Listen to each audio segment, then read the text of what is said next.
अपन ने last class में क्या किया था?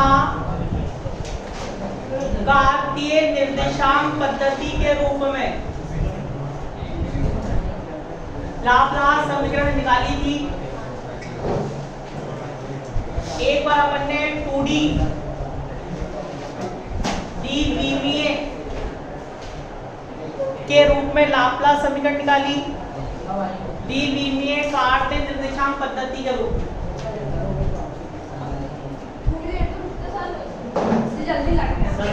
और समझ बनी तो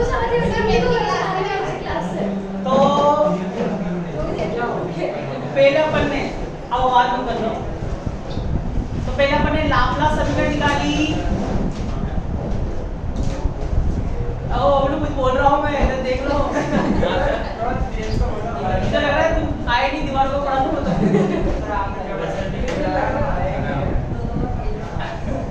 तो सबसे पहले अपन ने लाप्लास समीकरण निकाली कार्तीय निर्देशांक पद्धति में। x y z में याद करना जरूरी है। x y में 2D में निकाली पहले तो। इसकी प्रॉब्लम सोल्व करी प्लेट वाली, वो कर ली थी अपन। फिर अपन ने आज सुबह क्या किया? लाप्लास समीकरण निकाली x y z में। इसकी प्रॉब्लम भी सोल्व करी अपन ने आयताकार बॉक्स वाली। ये हो चुका है अपन। अब अपन क्या करेंगे? लाप्लास समीकरण निकालेंगे गोलीय निर्देशांक पद्धति में। इसमें गोलीय स्फेरिकल कोऑर्डिनेट में क्या होते हैं? r, θ, फाई में। इसमें r, θ, फाई में इसमें निकालेंगे। फिर इसके ऊपर जो प्रॉब्लम होगी, जो समस्या होगी, उसको सोल्व करेंगे। जैसे इसका किया अपने प्लेट वाला क्वेश्चन, इसका किया बॉक्स वाला, इसका करेंगे स्फेयर वाला। तो लिखो अगला टॉपिक। अगला टॉपिक लिखो गोलीय निर्देशांक पद्धति में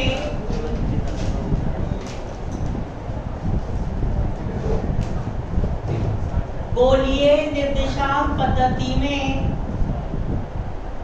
लाप्लास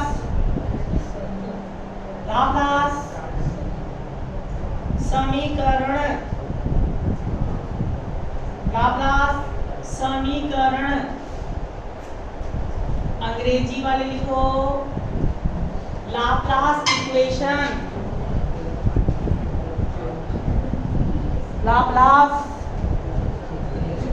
लाप्लास इक्वेशन इन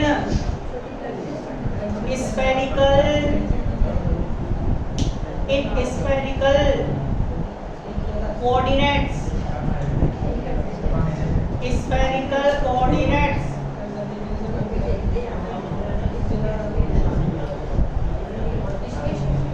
अब ध्यान से देखते रहना। हम जानते हैं, क्या जानते हैं? लाप्लास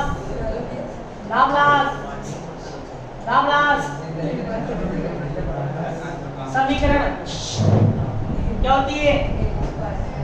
tan स्क्वायर साई बराबर 0। अब हम लोग यहाँ पर मैं साई ले रहा हूँ, क्यों? अपन अभी तक क्या लेता है? डेल स्क्वायर फाई लेता है। सुनना ध्यान से भाई, फाई क्या होता है? फाई होता है विभव। तो विभव को यहाँ फाई से दर्शाया था अपन ने x y z में। तो x y z कार्तीय में तो अपन ने फाई से दर्शाया था। यहाँ मैं किससे दर्शा रहा हूँ? साई से। क्यों? क्योंकि यहाँ पर पढ़ रहे गोलीय, और गोलीय में x बन जाता है r, y बन जाता है थीटा, z बन जाता है फाई। तो यहाँ पर फाई पहले से आ रहा है निर्देशांक के रूप में, इसके रूप में, कोऑर्डिनेट की फॉर्म में, निर्देशांक के रूप में। तो इसीलिए मैं विभव को क्या ले रहा हूँ? साई ले रहा हूँ। क्या लिख रहे हो तुम? कितना पढ़ाया? Repeat topic repeat. हाँ सर, टॉपिक रिपीट कर दो। हाँ सर,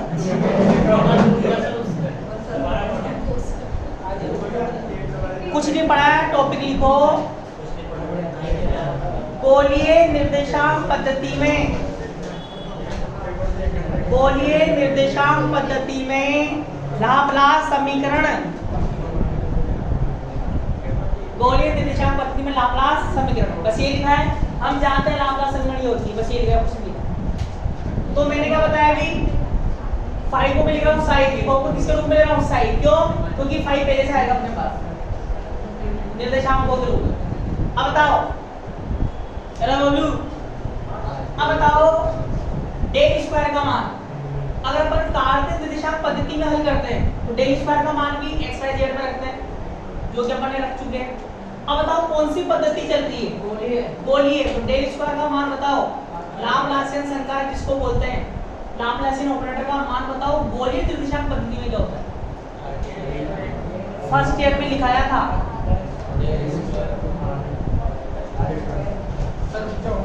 फर्स्ट ईयर में मैंने डेल और डेल स्क्वायर के मान लिखाए थे, कार्तीय, बेलनीय, बोलियन तीनों में।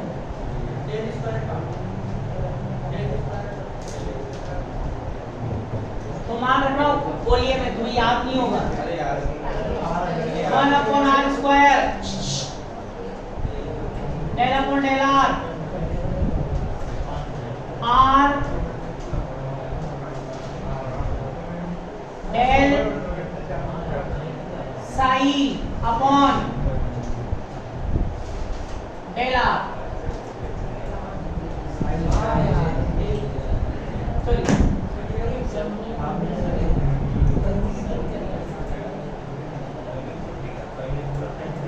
Del r plus 1/r sine theta del upon del theta sine theta del psi upon del theta plus 1/r square sine square theta del square psi del phi square बराबर 0। ये पूरा मान किसका है, डेल स्क्वायर। अब बताओ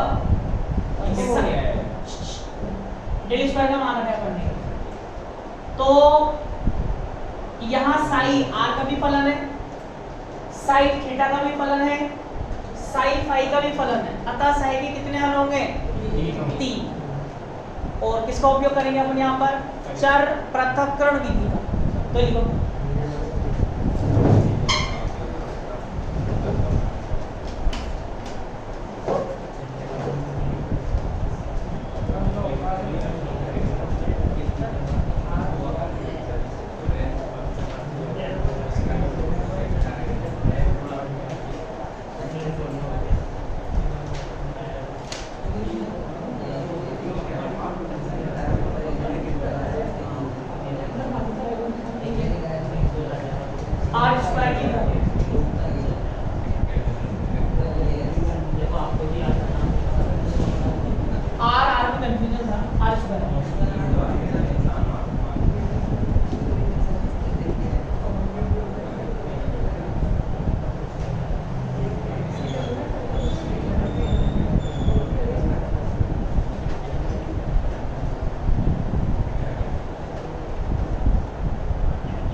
चर पृथक्करण विधि का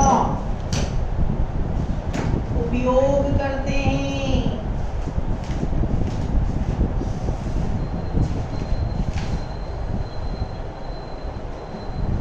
आगे चल लिखो, using separation of variable method, using separation of variable method, comma the function psi dependent r comma theta and phi, dependent r comma theta comma phi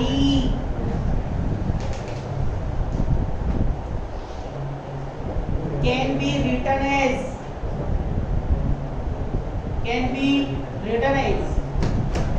आप सुनो अब लोग तो बताओ साई आर का, साई थीटा का, साई फाई का फलन है, अतः कितने हल होंगे? 3 हल होंगे। 3 हल होंगे तो 3 हल क्या मान रहा हूं? चर पृथक्करण विधि से psi r comma theta comma phi हल मानने से पहले तुम्हें बताया था कि बेटा यहाँ पर साई के 3 हल होंगे, आर थीटा फाई, और आगे जो अपने समस्या आएगी, आगे जो अपन प्रॉब्लम सोल्व करेंगे वहां पर सिर्फ अपने पास मतलब सेकंड ईयर लेवल पर थीटा आर और थीटा क्या है। जैसे हमने कार्तीय वाला हल किया था, फाई का एक्स एक्स और वाई वाई निकाला ना, एक्स एक्स और वाई वाई 2D वाला किया था कार्तीय में, फिर 3D वाला किया था। एक्सिस में भी होता है, ये तो 3D वाला करना है, तीनों वाला करना है। पर अपने जो प्रॉब्लम आएगी, क्वेश्चन जो सोल्व करेंगे वो सिर्फ किसका करेंगे अपन? आर कोमा थीटा का। फाई वाला भी आता है और वो आता है एमएससी। यहाँ पर कर तो अपन तीनों के लिए रहेंगे, सोल्व तो अपन तीनों के लिए करेंगे, आर के लिए भी, थीटा के लिए भी, फाई के लिए भी, पर अपन को फाई से मतलब नहीं है। आगे जो प्रॉब्लम आएगी वो सिर्फ कौन सी होगी? आर और थीटा। तो दाओ इसका हल आर आर का मान लेता हूँ, आर आर, थीटा का मान लेता हूँ एच थीटा, फाई का मान लेता हूँ बड़ा फाई छोटा phi. Equation first, equation second. अब क्या करेंगे? इनके मान निकालने के लिए ये वैल्यू यहाँ पुट करता हूँ, क्या आएगी? Put equation second in equation first. यहाँ से देखो ना डेरिवेशन थर्ड ईयर में भी आता है same to same, del upon del r. अब बताओ साई का मान यहाँ रखेंगे, आर वाला अंदर रहेगा, एच और थीटा और फाई का जाएगा बाहर, तो एच थीटा फाई फाई बाहर, del upon del r square del upon del r और ब्लू आर आर प्लस यार थीटा तो थीटा अंदर रहेगा, बाहर कौन आएगा? R are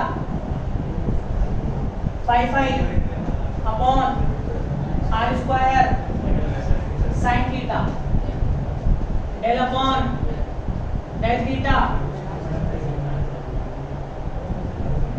sign theta del upon del theta h theta plus, अब बताओ यहाँ फाई है तो फाई वाला अंदर रहेगा r r h theta upon r square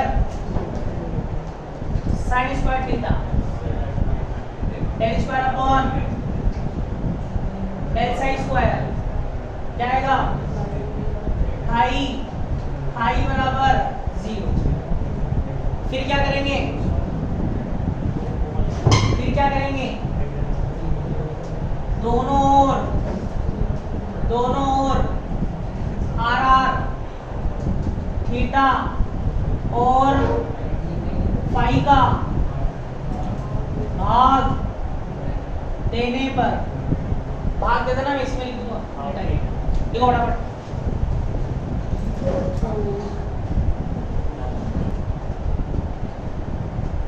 देखो दोबारा देख लो जरा, रामदास समीकरण डेल स्क्वायर साइन बराबर क्या होता है 0।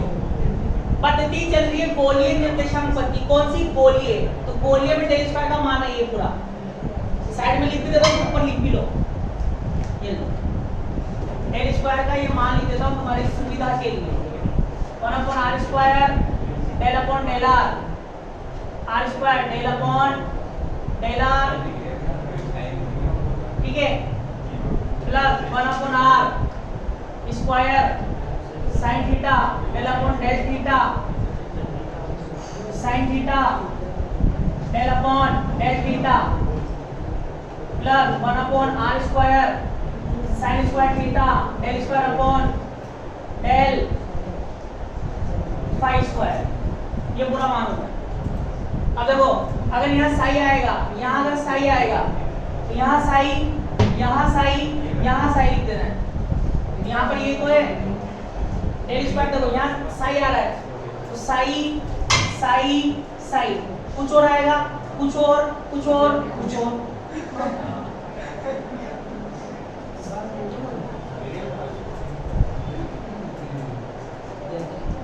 लिख लिया। फिर मैंने क्या किया, साई आर का फलन है, साई थीटा का फलन है, साई फाई का फलन है, तीन हल होंगे, चार पृथक्करण विधि से हल करेंगे तो तीन हल मान लिए r r s theta phi phi, psi का मान यहाँ रखूंगा, आर अंदर रहेगा, ये दोनों बाहर, ये बाहर आ गए, फिर साई का मान यहाँ रखूंगा इस वाले में, तो थीटा वाला अंदर रहेगा, फिर ये दोनों बाहर आ गए आर और फाई वाला, फिर यहाँ रखूंगा तो फाई वाला अंदर, फिर दो बाहर, एक अंदर दो बाहर, जिसके सापेक्ष वो अंदर रह जाएगा। अब चले भाग लगा दो इसमें,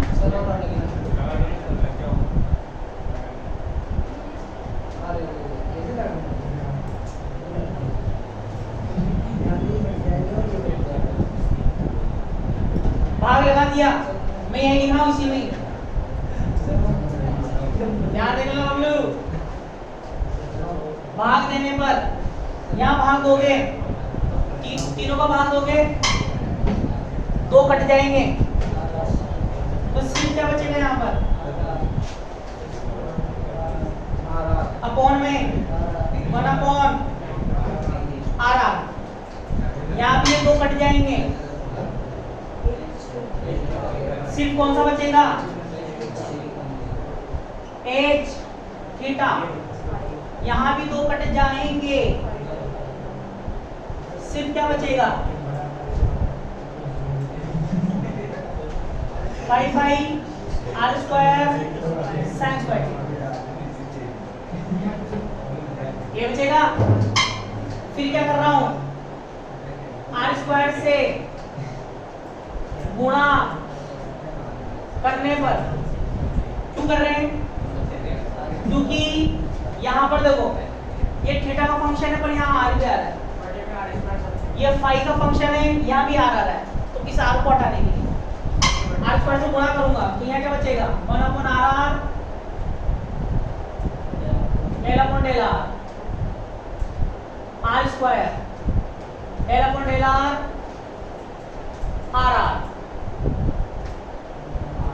plus 1/s theta sine theta del upon del theta sine theta del s theta del theta plus 1/पाई pi sine square theta del square pi pi upon del pi square बराबर 0, ये आएगा। अब देखो अब क्या कर रहा हूं, इसको एक तरफ रखूं, इन दोनों को उधर भेजूं, बताओ ये क्या हो जाएगा, 1/r del upon del r square del upon del r, ये दोनों हो जाएंगे, किसको जाएंगे, माइनस के, minus 1 upon s theta sine theta del upon del theta sine theta del s theta del theta 1 upon phi 1 upon sine square theta minus का हो जाएगा del square phi del phi square बराबर जी। ठीक है, फिर बताओ उपरोक्त समीकरण का आरएचएस आर का फंक्शन है, एलएचएस आर का फंक्शन है और आरएचएस थीटा फाई का फंक्शन है। अतः ये दोनों अलग अलग किसी नियतांक के बराबर होंगे। वो नियतांक क्या होगा? पहले यहाँ पे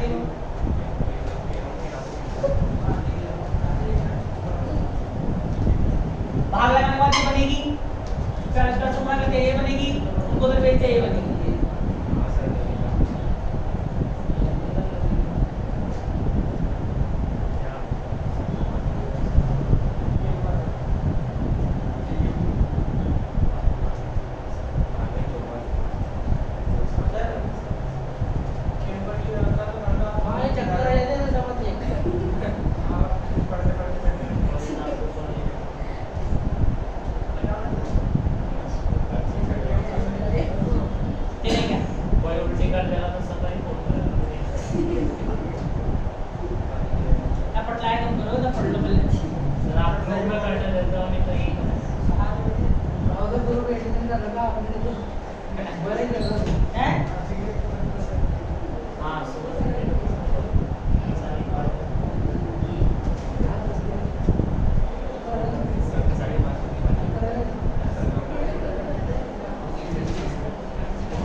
लिखो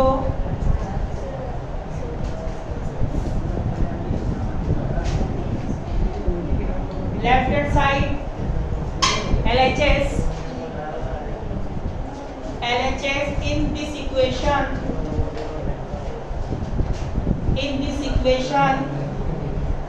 is a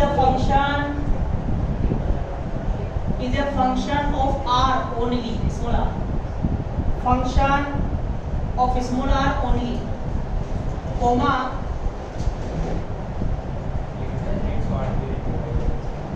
therefore it must be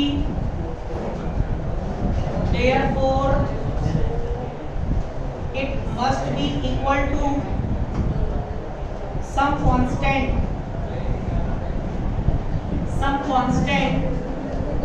let L plus 1 then Hindi वाले लिखो उपरोक्त समीकरण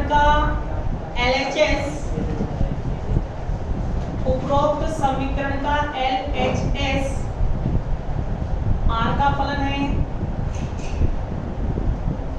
LHS LHS R का फलन है, जबकि RHS थीटा और फाई का फलन है। अतः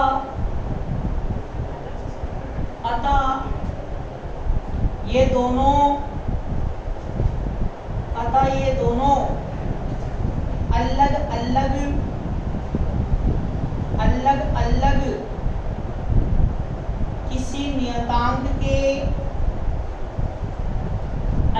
अलग किसी नियतांक के बराबर होंगे। माना यह नियतांक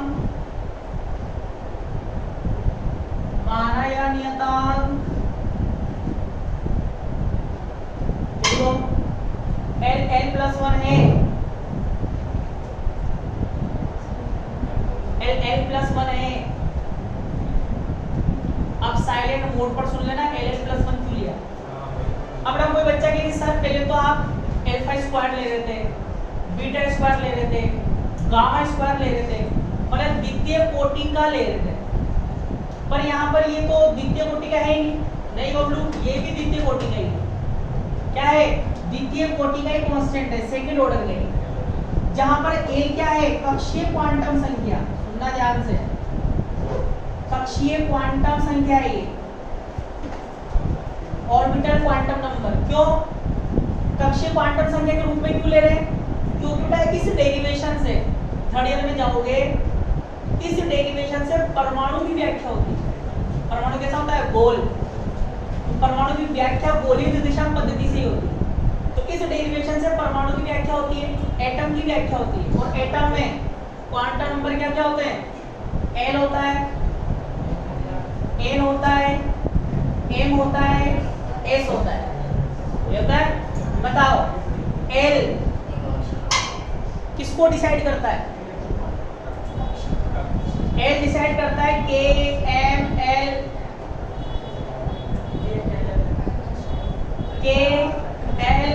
N को। ऐसे बताओ N किसको डिसाइड करता है? कोश में कोशों को, S, T, D, F को, इसको डिसाइड करता है। और M किसको डिसाइड करता है? डब्बों को, डब्बे में फिर S में डब्बे उसमें इलेक्ट्रॉन की स्थिति को, पोजीशन को। S समझो सबसे लास्ट में ये किसको रिप्रेजेंट करता है? कि डब्बों में जो परमाणु इलेक्ट्रॉन होगा वो टांगे ऊपर करके रहेगा या टांगे नीचे करके, मतलब कैसे भरा जाएगा, ऐसे या फिर ऐसे। ये चारों क्वांटम संख्या परमाणु के बारे में जानकारी देती है, एटम के बारे में। तो इसीलिए यहाँ पर मैं किसके रूप में ले रहा हूँ? L के रूप। अगला वाला बता देता हूँ, अगला वाला लूंगा M स्क्वायर। किसके रूप में? M square. क्यों? क्योंकि ये भी किससे संबंधित है? एटम से। और आगे सुनो, अभी द्वितीय कोटि का गुणांक कैसा है? सेकंड ऑर्डर का कांस्टेंट कैसे हुआ? ऐसे हुआ। बताओ अगर तुम्हें केमिस्ट्री थोड़ी सी भी आती होगी तो बताओ, केमिस्ट्री में तुम्हें कोणीय संवेग का फॉर्मूला एक तो चिर संबंध के अनुसार क्या लिखते हैं? इलेक्ट्रॉन उन्हीं कक्षाओं में चक्कर लगाता है जिनका कोणीय संवेग h/2 पाई का क्या होता है? पूर्ण गुणक। L मतलब कोणीय संवेग, मतलब mvr। बताओ h/2 पाई क्या होता है? h cross. तो इसीलिए क्लासिकल के अनुसार, चिर संबंध के अनुसार, जब डेरिवेशन चिर संबंध के अनुसार करते हैं तो कांस्टेंट n स्क्वायर मान के चलते हैं। क्या मान के चलते हैं? n square. पर यहाँ पर अपन किसके अनुसार कर रहे हैं? क्वांटम के अनुसार। तो क्वांटम के अनुसार कर रहे हैं तो ये तो चिर संबंध की बात है। ऐसा होता क्वांटम में कोणीय संवेग का फॉर्मूला क्या होता है? √L+1 h cross. ये देखा होगा तुमने। अगर मैं क्लासिकल के अनुसार सोल्व करता तो n स्क्वायर कांस्टेंट मानता, पर मैं किसके अनुसार कर रहा हूँ? क्वांटम के अनुसार। तो अगर यहाँ से मैं इसका स्क्वायर करूँ, स्क्वायर ये डॉट हट जाएगा, ये क्या हो जाएगा? h cross square. अब बताओ बताओ ये तो पहले कांस्टेंट है, तो बताओ LL + 1 क्या है, द्वितीय कोटि का कांस्टेंट, तो इसीलिए यहाँ पर मैं कांस्टेंट क्या मान रहा हूँ, LL + 1।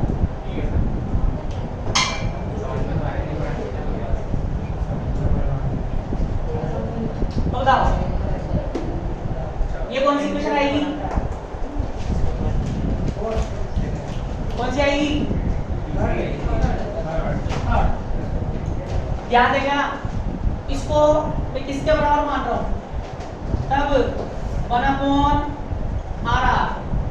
del/r r² del/del r बराबर L + 1, इसको तो इंटू करके इधर लेके आओ, क्या हो जाएगा del/del, इसको भी अंदर इंटू कर दो, मतलब अवकलन कर दो, तो बताओ चलो एक स्टेप बढ़ा देंगे, del/del r² r/del क्या आएगा माइनस LL + 1 और बोलू RR बराबर 0। यह आएगी इक्वेशन नंबर 4। अब बताओ इसका अंदर अवकलन करेंगे, तो एक बार इसको छोड़ दो, इसका करो क्या आएगा del² RR अपॉन del/r², इसको छोड़ दो del/RR अपॉन क्या हो जाएगा del/r, इसका करोगे तो क्या आएगा 2r पे लिख लो, 2r del/r upon del/r minus LL + 1 RR बराबर 0। क्या लिख दो बेटा,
अब देखो सुनना ध्यान से, अब बताओ ये क्या है, सेकंड ऑर्डर की अलजेब्रिक डिफरेंशियल इक्वेशन, द्वितीय कोटि की बीजगणितीय अवकल समीकरण, जिसका हल क्या होता है,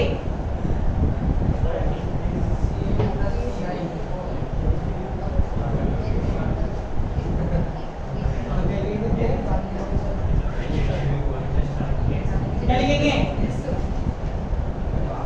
अतः इसका हल, ध्यान देना ध्यान से, इसका सॉल्यूशन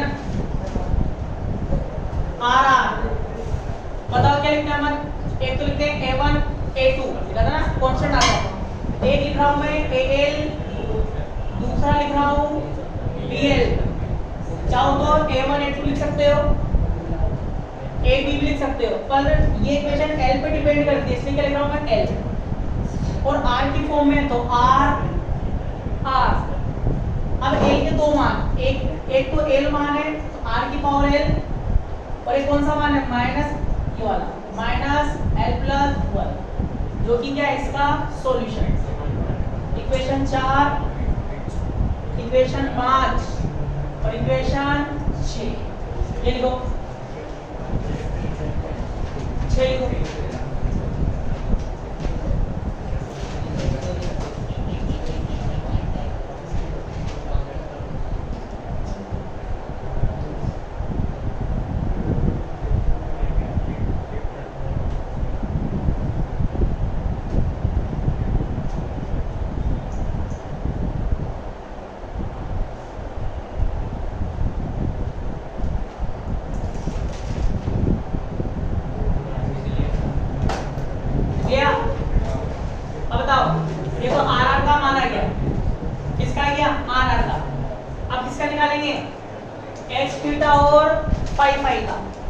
तो मैं क्या कर रहा हूं, ये जो इक्वेशन 4 का मान है कहां रखूंगा, 3 में। तो बताओ क्या लिखेंगे, पुट इक्वेशन 4 इन इक्वेशन 3। 5 को 6 का है। अब बात सुनो, यहाँ पर था ना, ये पद यहीं पर था, याद हो तो बताओ इसका मान ये रख रहा हूं मैं। चाहो तो एक बार हटा के लिख देता हूं, 1/s थीटा माइनस का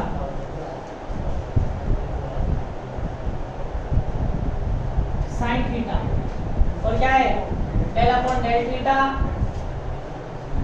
sin theta del upon del theta h theta और क्या है minus 1/5 sin square theta del square 5 upon del 5 square. बताओ इक्वेशन 3 है, 3 में मान को बराबर में क्या था, r वाला पद r वाला था, तो उसके लिए क्या लिख दूंगा l प्लस 1। इस समीकरण को sin स्क्वायर थीटा से गुणा कर रहा हूं, sin स्क्वायर थीटा से गुणा करने पर, क्यों, क्योंकि यहाँ पर फाई के साथ थीटा भी आ रहा है, तो अपन चाहते हैं इसी फाई पर डिपेंड करें, तो sin स्क्वायर से इंटू करने में क्या आएगा minus sin theta upon h theta del upon del theta sin theta del upon del theta h theta minus 1/5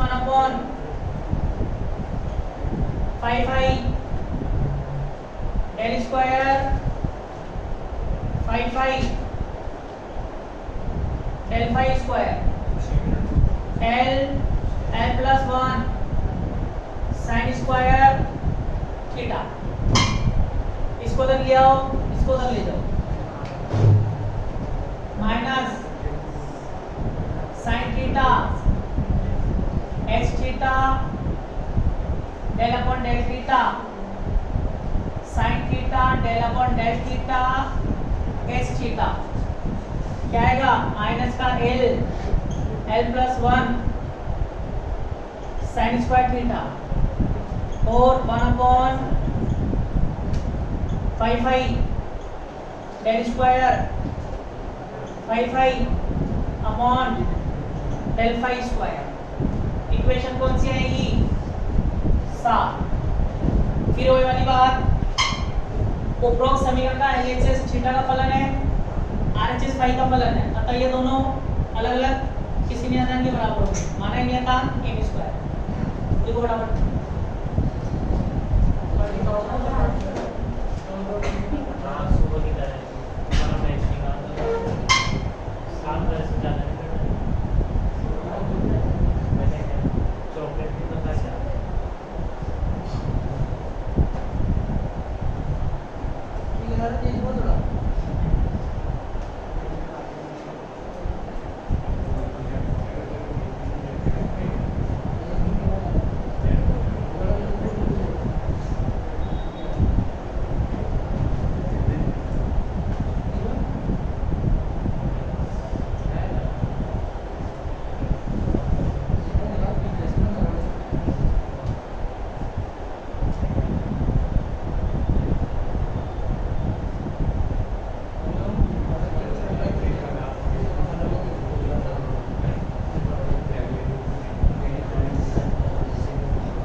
आगे जो है लिखो RHS in this equation, RHS in this equation is a function of phi only, is a function of phi only, therefore it must be equal to, therefore it must be equal to some constant, let minus m square, small m square, minus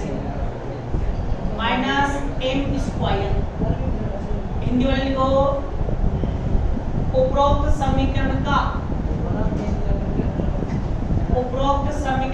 RHS, उपरोक्त समीकरण का RHS phi का फलन है, जबकि LHS theta का फलन है। अतः ये दोनों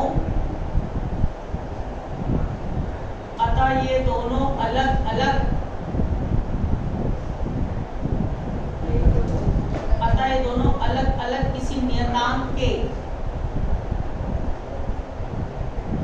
बराबर होंगे।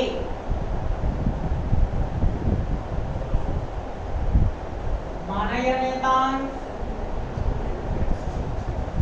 माइनस एम स्क्वायर है, यह नियतांक माइनस एम स्क्वायर है। कबलू एम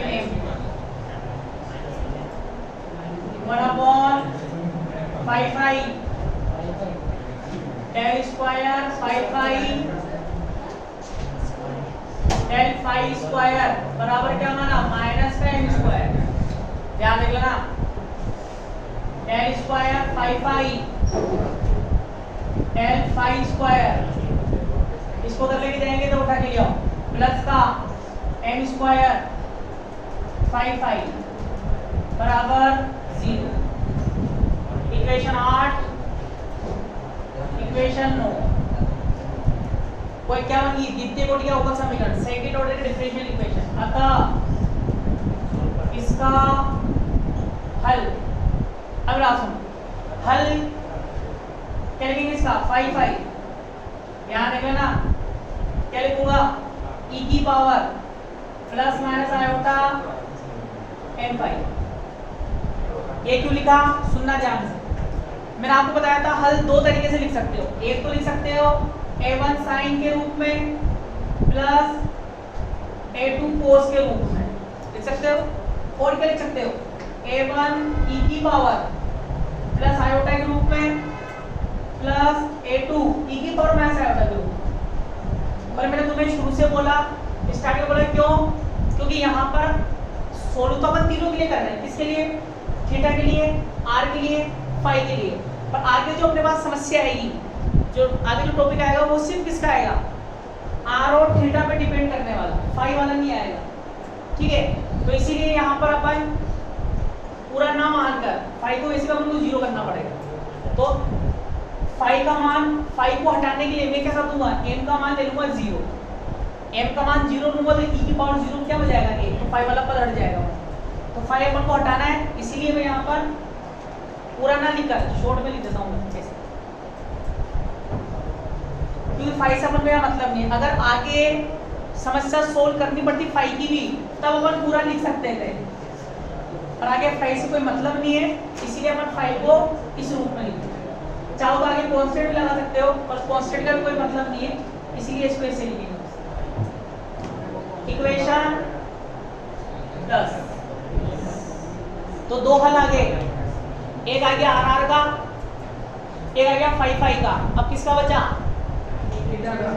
किसका बचा, ए से थीटा का। उसको निकालने में तुम्हारे पसीने आएंगे। तो ये तो सिंपल था, पर उसमें नई बातें आएंगी तो उसको ध्यान सुनना बिल्कुल। कल वही सुबह के टाइम पर क्लास, वही जो आज के टाइम पर हुई थी।